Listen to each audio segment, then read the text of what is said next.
So hi everyone, I'm Tom Wild from ProWritingAid. Thank you for joining us for yet another session in the ProWritingAid Ask a Book Doctor series. My guest, as always for these sessions, is our resident book doctor, Sally OJ. How are you doing, Sally? I'm doing pretty good this rainy evening here in Brighton. It is, isn't it? I was looking back at some of our earlier ones, thinking of the light and the heat we were sitting in during the earlier webinars earlier in the year. But yeah, winter is truly upon us here in the UK. Sally, tonight we are talking about description. So let's kick off with an opening question. Why is description so important? In fact, how important is good description? Well, that's a very leading question. It depends a lot on the genre, but if you're writing literary fiction, or if you're writing historical fiction or fantasy, or pretty much every genre really, description is incredibly important, because as you know, and as everyone here tonight will know, the key for a reader to get really drawn into a novel is for them to lose themselves in the world that the author is creating. And then to do that, they must be able to picture everything as they read it, not only to see things, but even to sort of smell and taste things. This is the thing, a lot of people, when they think about description, they think about visually, and people often nail that pretty well. You know, I was walking along the road and I saw a dog, and you know, the trees were green and the sky was blue. A little bit better than that if possible. But people forget that there are 5 senses, and if you keep mentioning, you know, if you walk into a house, you can smell the musty carpet, perhaps it smells of dog, perhaps, you know, the light is coming through the curtain in a particular way, perhaps the armchair, you know, the cover on the armchair is a bit rough as you sit down. Now, of course, you can't shovel that into one paragraph or one page even, but if you drop little bits of this sensory information in here and there, you're building up a strong picture for the reader, and they're there in the world with you. And it's very important. Otherwise, when we were talking about characterization, last time we were saying we don't want stick figures walking through your book. And likewise, we don't want very well drawn characters walking through a sort of black and white line drawing. We want them, you know, we want the world that they are inhabiting to be rich and vivid also. Yeah, okay. So I get that very much about the 5 senses. How do we, actually, what are the common mistakes? So when you're working with a new author, firstly, how highly does description rank, if you see what I mean, in the list of things that you have to work on? It's up there in the top 5 without any doubt, probably the top 3. It depends on, you know, how good the writing is generally. There are 2 main mistakes that people make. One is to not do enough description. People are scared of being florid. People are scared of purple prose. So they really pull themselves back. And that is really common for new authors. So often all I have to do quite often is give someone permission to put description in. And what I always say is, look, just shove it all in and we can always cut it. We can always take it out again if it's too much.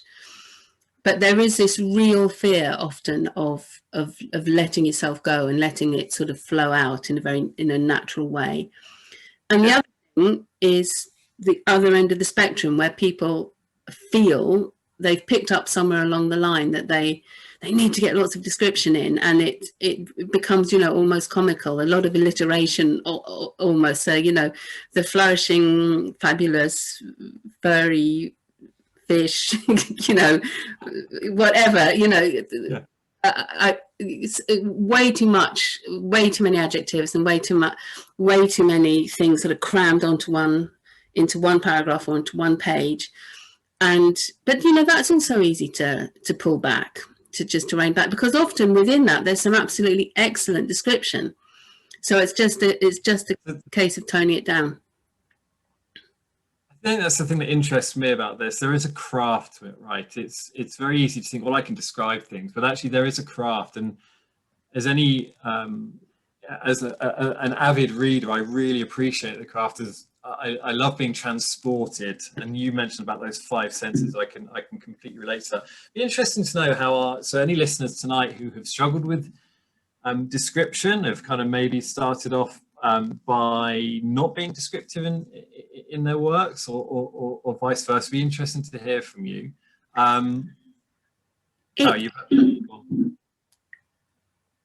Sorry, carry on. No, that's okay. So what are the, all right, you've talked us through the common mistakes. How do you guide people? You know, is it just a case, I talk about this every time, I think every month we talk about putting yourself in the reader's shoes. Is this partly about, you know, if you're writing and you've created the scene in your own mind, and you can very easily be fooled into thinking that your reader will feel the same way, but that's not the case, right? You have to that can be hard work. Getting the balance right. You know, partly, you know, it's in the language you use, of course, that comes back to it, because you can say, you know, it was raining, or you could say, you know, the first thing he saw when he woke up that morning was the splatters of rain against the window pane. You know, it's not great art necessarily, but it's a bit more vivid, it's a bit more real. It pulls us into that room with him. You know what that sounds like, you know what that looks like. But again, of course, you can't do this. You know, he'd never get down to breakfast if you were describing everything in there. So you pick every paragraph, every page, every chapter, you pick the moments to bring us back in with a bit of sensory description, bring us back into the world. And it's to do with thinking of your reader, absolutely always. I'll say that whatever the subject is, I'll say you must think of your reader, but it's also to do with putting yourself in the scene with your characters. And I think I've used this example before in one of our discussions, but when I've worked with an author who actually found a Victorian door with a Victorian keyhole to look through, because she wanted to know what you could see if you look through a Victorian keyhole. So if you've got somebody waking up in the morning, lie on your bed, I'm not kidding here, lie on your bed, look around the room, what do you see? You know, you see the ceiling, you see perhaps the shadows coming into the room. Now, again, of course, I'm not suggesting you do that with every single moment of the book, but if you're having a bit of trouble with finding description in a passage, or if you can't literally do it, you know, you can't be on the deck of a pirate ship, but put yourself as best you can onto the deck of that pirate ship. Put yourself there, imagine, you know, the rock of the boat, imagine the taste of the salt on your lips, imagine your hair sort of flying, you know, do your absolute best to get yourself in that moment, and it will absolutely pay dividends. It's no good saying, you know, I was on the pirate deck, I was on the deck of the ship and it was rolling. Yeah. I mean, of course that's fine. Of course you know, that is fine. But it's much, much more immersive if you can give us a bit of the taste of salt on the lips. That's, you know, that's what we're looking for. And so with your work, particularly as a book doctor, do you find yourself, when you have a manuscript that you're working on for a writer, for an author, do you find yourself doing that kind of, not that level of research, but you must be doing a lot of desk research too, to verify descriptions that are being used, and as well as facts, right? Do, especially with historical novels, yes. I spent most of one day finding out when carrots were first grown in domestically, and what colour they were, because, you know, carrots were purple before. They were only orange after William of Orange came into this country. I never knew that. I knew you could get purple carrots. I didn't know the purple carrots came first. Sorry, I interrupted you. Yeah, so this is the kind of thing I can spend a lot of time on, checking. That's part of my job, is to check facts, check anachronisms. But that's fun. It's part of my job I love. Yeah, yeah. So a couple of things. We talked about description earlier in the week when we were, you know, talking about this webinar. And you gave a really good example, which is about, I think, a book that you've been working on, and it's set overseas, set in Sri Lanka or somewhere. I can't remember exactly where, but you were talking about the fact that it's, you know, not just, it's important no matter where the book's set. You know, it might be a wet suburb of Doncaster. I know one of our listeners from Doncaster tonight. And equally, you can use all 5 senses again just as much in that situation as you could in somewhere where where there's very different. And if you've got what, to put it very crudely, an agent might think of as an exotic location, a lot of the work is done for you if you go that way. So if you are in Sri Lanka, or Ceylon as it was called in this book that I was working on, you know, you've got the smell, the bright colors, you've got the you know, very blue sky, the very lush greenery, you've got the smell of the spices, you've got, you know, the bright clothes, you've got all those things. But you have to bear in mind, if you have written a book that takes place in Ceylon, Japan, Spain, Texas, people are going to want Texas. You know, that, you know, they don't want to think they're in Doncaster if they're in Texas. So you've got to give those locations their due. But if it is in a rainy suburb of Doncaster, that can be just as vivid. That can be just as interesting and exciting, actually, if you do it properly. Yeah. That if you set a book, or in, you know, with an historical novel, if you are, you know, walking down the streets of Piccadilly in 1842, that I mean, it's more obvious then, isn't it, that you need to bring the description, but you must think of it, even in your Doncaster suburbs, you must think of it. I don't know, it's like, why not in your Doncaster suburbs? Absolutely. Yeah. Absolutely. So we've had a question, actually, and this links to what I was about to ask, which is about how do we know when description is dragging the story's pace or when it's the right level of description. And that, it reminds me of some of the things I've been reading about description, about where, you know, how you should, you don't want it to be lumpy, right? You want it to be... You want it to be nice and smooth. Yeah. So how do you tell when it's negatively affecting the story's pace, or is it just something that you have a keen eye for, or is it, you know? I mean, this is one of the reasons it's always good to you know, have somebody else read your work. But if you're doing it yourself, this is another place where reading out loud really helps, because if you're reading a page out loud to yourself and you realize that you're still talking about, you know, the color of the wallpaper, and you're halfway down the page, you will hear it more. It's very good to give us the color of the wallpaper. If it becomes florid, if somebody's tipped a bucket of adjectives over the page, then that's a good sign that you can probably rein it back a bit.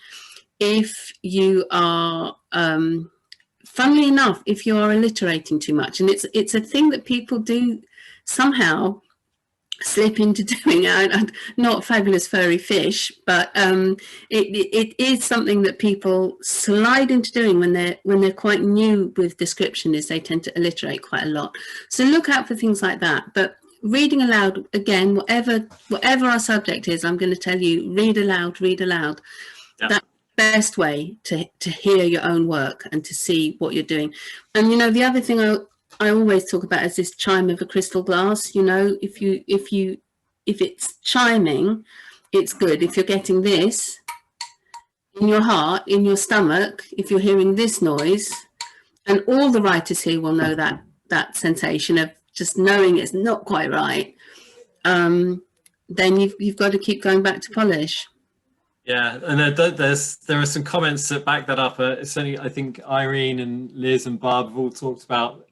Irene mentions, so glad that we talk about the fear of description. And Liz is saying it's something I'm working on. Barbara said it's in my first novel, and my critiques are always about adding more description, which is, so it's good to hear that it's kind of, chiming with many of our listeners, viewers, listeners, not sure what to use there.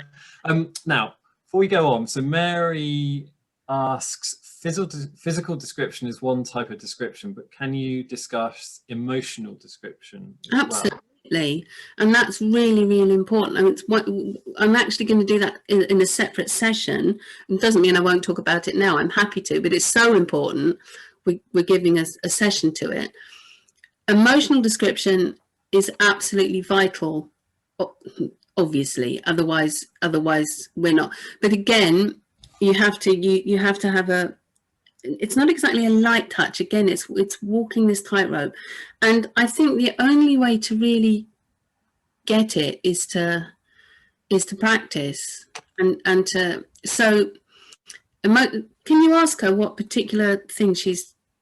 Sorry, can you ask her? Yeah, sorry, Mary, tell her. What are you particularly asking here? Well, let's wait for an answer from Mary, see if there's something specific there. And while we're doing that, we'll go on to Shirley's question, which is, when we add tiny details such as weather, feelings of the character, descriptions of the setting, the mood, etc. But then the next day, scene, surely you don't repeat a similar kind of description, should you? No, this is what I'm saying. So well, with each page, with each paragraph, with each chapter, you've got to pick. It's like I said before, you want these little moments throughout that just sensory things that just bring the reader into the story. So in one chapter he'll wake up and it'll be raining, and that'll be the thing. In the next chapter it'll be the smell of chips when he goes into a cafe. In the next chapter it'll be, you know, the sound of a horse going along the pavement outside. So you just pick your moments gently, carefully.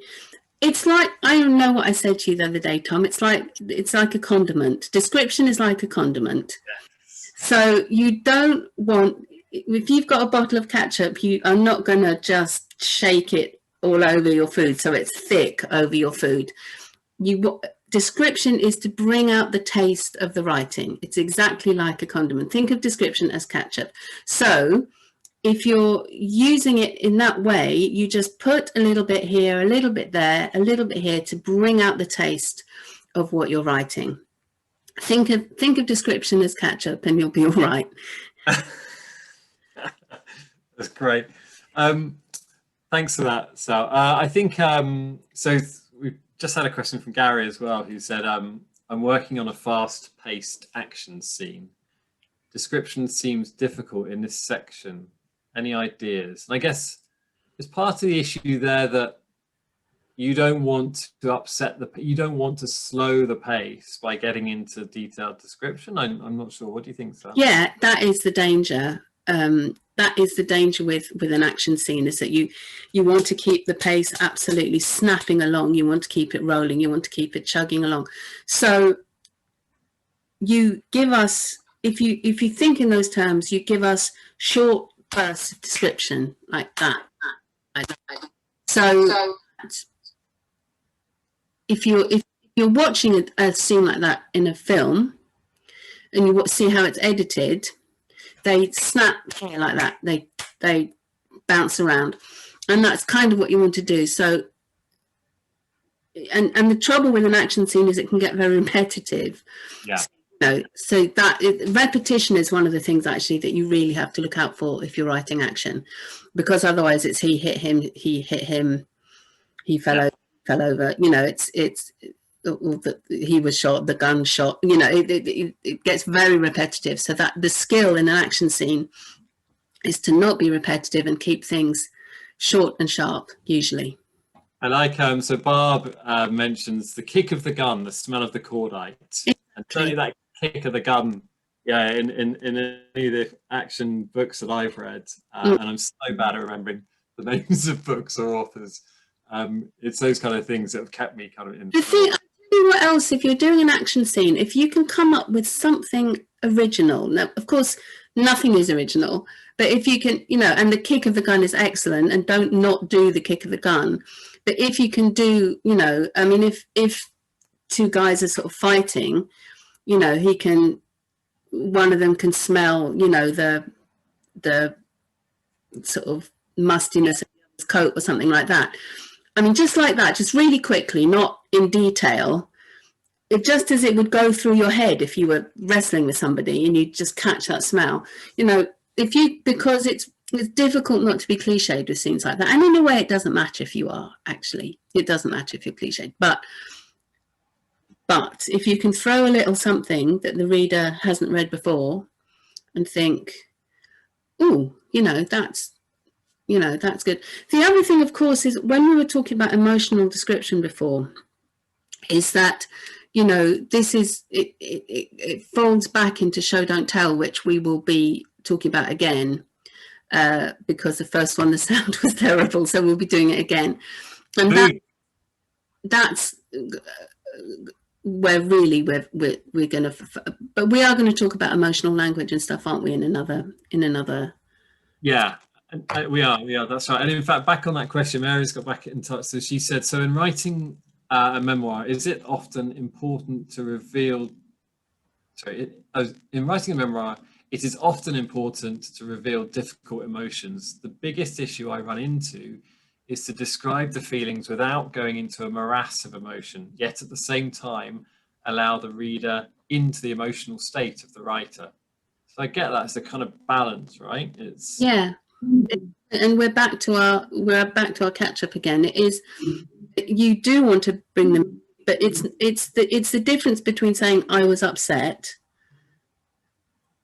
and saying, you know, and I'm going to be very cliched here, but with saying, you know, I felt ice water running down my back, you know, or I felt not, my heart sank. But you know, it's the difference between saying something very blandly at that moment, my world changed forever. Well, you can have that, but you've got to get, you know, even if it is well worn, even if it is your palms getting clammy or something, you know, bring us in with a bit of an emotional, physical reaction is always good with emotions. Yeah, and that just made me think of something. I've completely forgotten what it was. Anyway, but you know, you mustn't again use these things lightly, because otherwise you're going to have things, you know, you're going to have things every 2 or 3 times a paragraph if you're not careful. So, you know, a light touch is always good. At this point, it's probably worth mentioning that the thing, you know, this shouldn't get in the way of you completing your first draft, right? You get the first draft done. Don't worry about these things. Get it done, and then you can go back and look at this, review it. Absolutely. The crucial thing with the first draft is just get it all out there. And it's you know, to use some very vivid physical description, it's basically you're just vomiting it out with the first draft. And you've got to know that. You've got to know that you're doing that, and that it's okay, because it won't be great. I mean, it might be great, but it won't be, you know, you'll still need to polish and work on it a lot. And it's certainly good to start off with description. You know, I wouldn't say ignore it in your first draft, but it is something that you can come back with on the second, third draft even, and think, I could add a bit in there. And I'm always saying to the writers I work with, it's a sentence here, a word there. That's what makes a difference. Just a sentence here, just a word there. You know, vivid, lustrous. Right. You know. You've got fans of the ketchup analogy. Nikki said, I love ketchup, condiment usage, nice. Right, let's go on to Marv's question. Marv asks, when describing something that needs to be used multiple times, should you try to use alternate synonyms of the word? For example, I'm describing a scene of people walking on the sidewalk. Alternate description might be pedestrians, etc. Yeah, no, that's very good, because you don't want repetition. So you don't want people, and I'm always urging I'm always urging writers towards You know, if I mark up a manuscript, I highlight repetition in blue. And sometimes it's a real shock when you see that just the same word over and over and over again. So yes, definitely. What you mustn't do is sort of bend over backwards to do that. So you mustn't do, you know, sort of duopeds or, you know, you keep it real. But definitely mix it up. Yes, definitely. Can I just say, I know this sounds really silly. The catch-up thing, I just did think of that the other day, so you're not going to find that in any book or anything. That was just me. Not the most refined analogy you'll ever come across, but I think we'll work it up into something though, Sal. It'll become a well-known process before you know. I love the fact that and Sal, you're not allowed to look at the chat because you're focusing on answering questions, but I love the fact that we've got a whole kind of beta reading session going on in chat with people helping with you know, to kind of edit sentences. It's brilliant. Fantastic. That's, you want somebody, another pair of eyes. Yeah. And in fact, Nikki, so one of the points, Nikki, I've just picked up your point, is my story set in China has a climatic train rescue, difficult to limit the amount of time and sensory details when in the Gobi Desert between fantastic scene setups and emotions, but use a lighter touch. Well, what I'm saying is, if it's your first draft, don't limit it. Just get it all out there. Have a huge Ben-Hur chariot race of description. Just go for it. And in your second draft, you will have to cut it probably, but you will be able to do that. Sometimes it's difficult because you write something and you read it back and you think, oh, that's jolly good. Yeah, that's really very good. And then you have to murder your darlings. You've all heard of that expression. So, but certainly when you're initially writing it, just get it all down, really seriously, because there will be some great stuff in there. So then you just, you know, winnow out the chaff. So this is an interesting one, Sal. One of our listeners tonight has said, would this apply equally as well to academic writing, such as a thesis? Now, no, I'm not qualified. I can't imagine it would, but I think it's, I mean, going back to your point about genres, right? This is really, we're talking historical fiction. Well, certainly literary fiction, historical fantasy.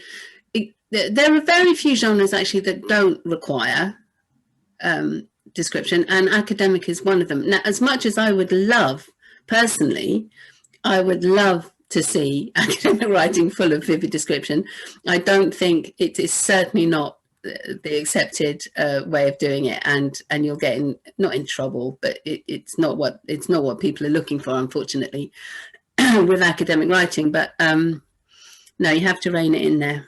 Very dry as a bone.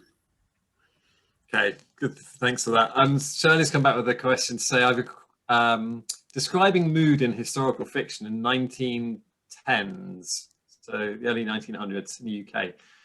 I described a mood of despondency as a vulture poised, ready to pounce, and someone said not to use a vulture as it wouldn't be appropriate to the setting. Exactly. I was just going to say, that's exactly say.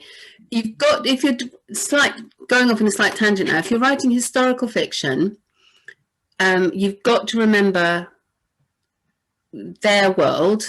Now, of course, if somebody's in the, or just been in the Boer War, they might well think of something as a vulture. You know, if they've seen that in South Africa, then they might well think. But if they're walking down the high street in Putney, no vulture. So it's think of what is apt. Think of what fits. So yes, if somebody who's a sailor might have seen all sorts of things. Won't have been out in the desert necessarily, but it's a very good description, but it's got to fit what you're writing about. Relevant, yeah. Okay, I'm going to keep going with questions, Sal, because we've got quite a few coming in. So next, and forgive me, I don't know your name, but metaphor is a great descriptor. are there any tips to execute metaphor without sounding childish? A metaphor is something else that people are scared of. Do you mean metaphor or do you mean simile? Can I just ask? So simile is, you know, shone like a sparkling drop of water on the, you know, metaphor is when you use something to illustrate a point. Yeah. In the point. So they are two different things. I'm gonna. I think it's simile. Yeah, and think you mean simile. So yes, simile is a wonderful, wonderful thing to use, but you have to you have to pull it off. So I know this sounds really ridiculous, but unless it comes absolutely naturally to you, and to many writers it does, practice writing some similes, because writing is a skill. It's a craft like any other craft, and you never stop learning, and you never stop building your talent, and you never stop learning things. And if similes don't come naturally to you, and I'm always urging people to use them, try a few out. And also, when you read your favorite books, notice how people use similes, notice how smoothly they slide in there. These are certainly something else you need to use sparingly. And when I say sparingly, I mean sort of once or twice a page. I don't mean, you know, once in a chapter. Yeah. You know, it's certainly something you have to use quite sparingly. But yes, that's fantastic, because then a simile used well will really bring a scene to life and bring the moment to life. So that's a very good question. And yes, do it. Okay, and it could be, I guess it could be linked to this next one, which is I've been reading a friend's manuscript and they keep stating things like a look of fear crosses Jan's face. How would you show that? That's a very good question. And this is when I always say I'm not a writer, I'm an editor. But you know, faces are good. So you've got twitches, you've got tics, you've got brows, you've got eyes widening. Now, again, you know, eyes widening is a bit of a cliche, but so a look of fear, what does somebody look like when they're frightened? What do they do? So, you know, think of what their face is actually doing and see if you can. And again, you might have to take 2 or 3 or 4 or 5 passes at it before you get the thing where you think, yes, that's it. That's what a face, that's what happens. This is what writing is. It's bloody murder. It's really hard. It's a nightmare. Writing is so difficult, and you can tell all your friends I said so. It's really, really hard. And you do need to just practice and practice and rewrite until yes, that is what somebody's face looks like. That's what somebody's face does when they're frightened. Oh, and you might on the first pass, you know. So Jennifer's question is, should you describe the physical looks of every character? And if so, when? Ideally, yes, and ideally as soon as possible. I mean, we talked about this a bit in characterization. People are very well doing it, and one of the reasons they don't want to do it is they say people will just make up how they look anyway. And when we were doing, and that's true, and when we were doing characterization, I did say that they will do that, but if you don't give a physical description and you say on page, you know, 120, he stroked his big red beard, and you'd picture this person looking, you know, like a short, dark person, it's going to be like the needle screeching off a record. So drop in subtle physical descriptions as soon, and, you know, the really good place to do this, either you could say, you know, if you're doing it through somebody else's eyes, you can say, you know, she was tall for a woman. Great, we know that, that's really good. And then when she's talking, you could say, you know, something. What I was going to say, a really good place to do this is the signifiers in the dialogue. So, I don't know, she said, brushing her dark hair away from her face. You know, great, that's building our picture. So do it as soon as you can. I mean, not instantly, but pretty soon after we've met somebody. Tell us what they look like, even the incidental characters, and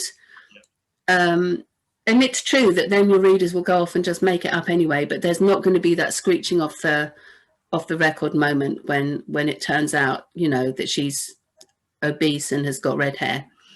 And that's another thing. Change it up a bit. You know, put some fat people when it's not the story.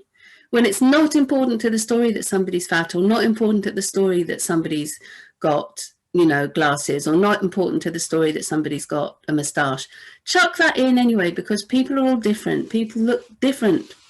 So give us a bit of variety in your characterization. But that was a whole other talk. But it does come back to description as well. I know it. And the chat continues. I think we've got some suggestions for how to describe the look of fear on the face. And Marv's just dropped a link for a book that's excellent for searching for descriptions for emotions. So if you're not in chat, go on, Sal, sorry. Use that stuff. It's not cheating. Use every resource you can. There's lots online for stuff like that. There are wheels. If you search online for a word wheel, you know, there are loads of them, and they're really, really useful. Go use those. Use every resource you can. It's absolutely not cheating. Yeah. Go for it. Do it. Recommend. Say that again, sorry, Sal. I cut you off. I said recommend the books. It's very good.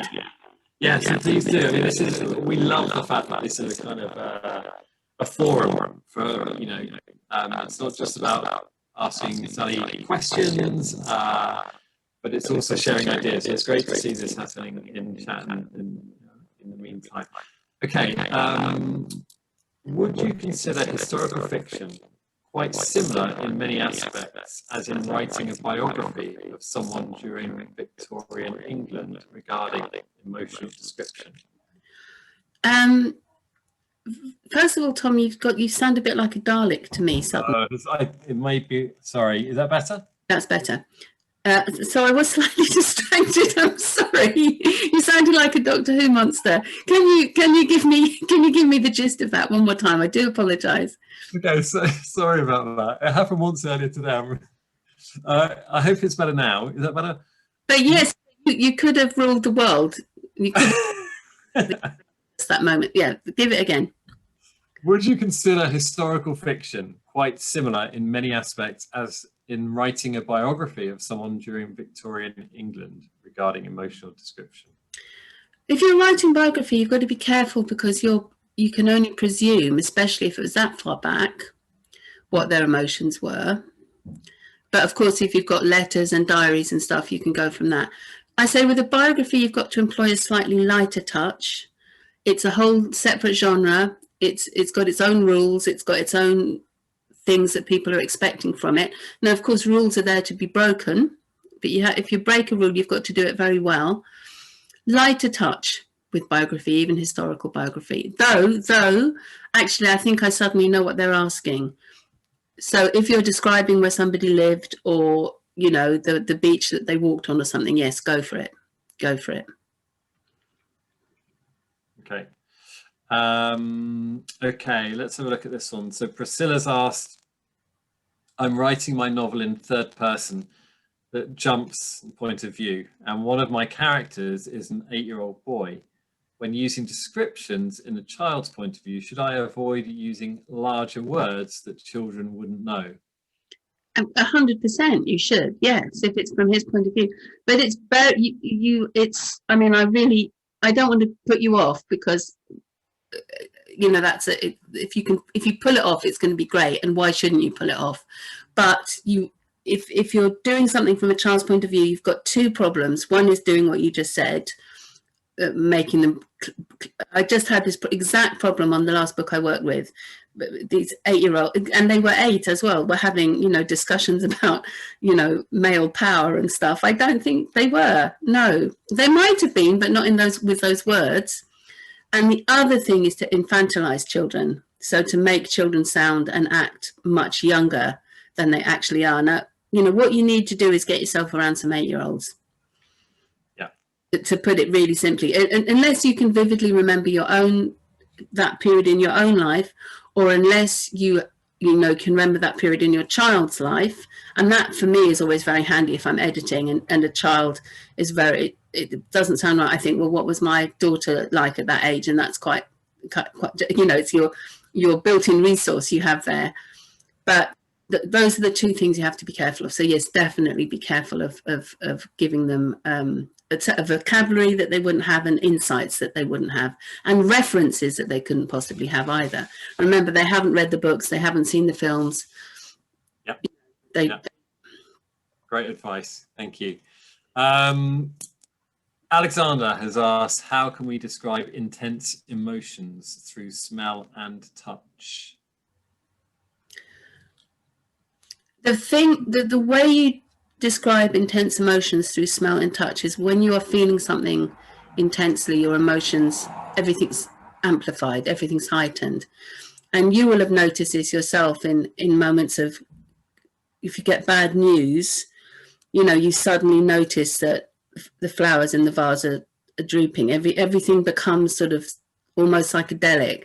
If you are frightened and you're waiting for something, you know, sound sort of goes away. It's as if you're in a vacuum. So what you have to do is, and you know, smell is, smell is a well known that smell can take you anywhere, back in time, to any moment, to anything. Yeah. D.H. Lawrence wrote a whole short story about the smell of chrysanthemums. You know, you do it by bringing us into that moment and showing us how everything is sharpened and heightened or dulled. That's the other thing that can happen. If you're panicking, everything else goes away. Yeah. So if you're panicking, it's like tunnel vision. So that's how you can show us that. Think of yourself. Unfortunately, we've all been through stuff. Think of yourself in those moments, how you felt.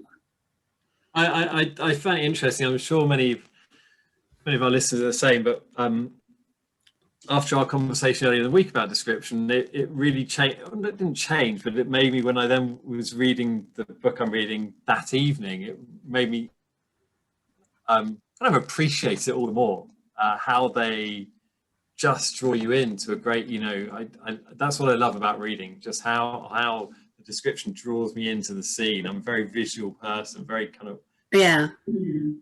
So I should add at this point that in ProWritingAid, for those of you who aren't familiar with the tool, we have one of the 20 reports you can run on a manuscript is our sensory report, and that will analyze kind of which senses you're communicating with, you're communicating to.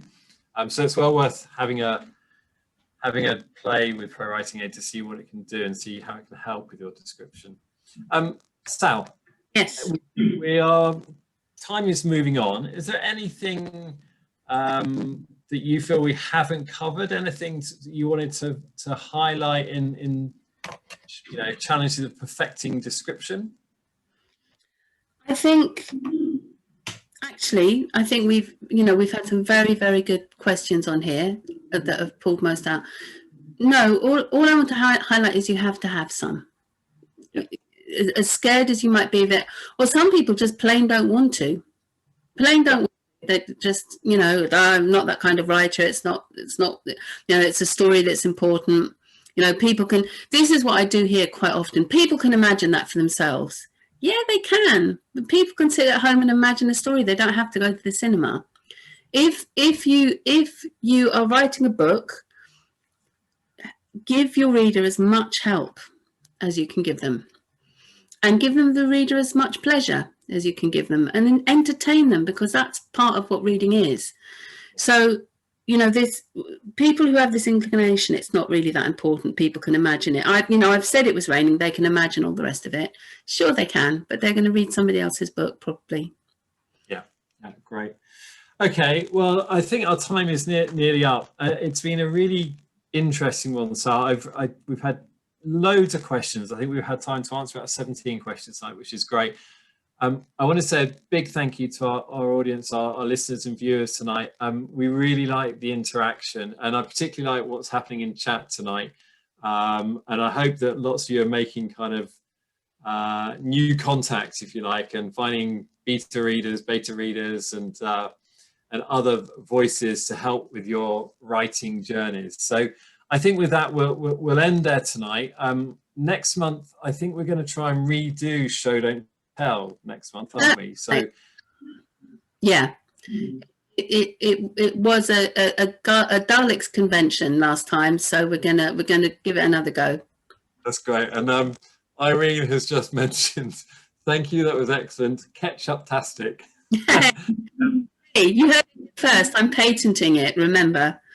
I don't think I can add anything more to that. Thank you all ever so much for joining us tonight. Have a wonderful day wherever you are, and we will see you again in a month. It was fantastic. Thanks, everyone. Bye. Thanks, Sally.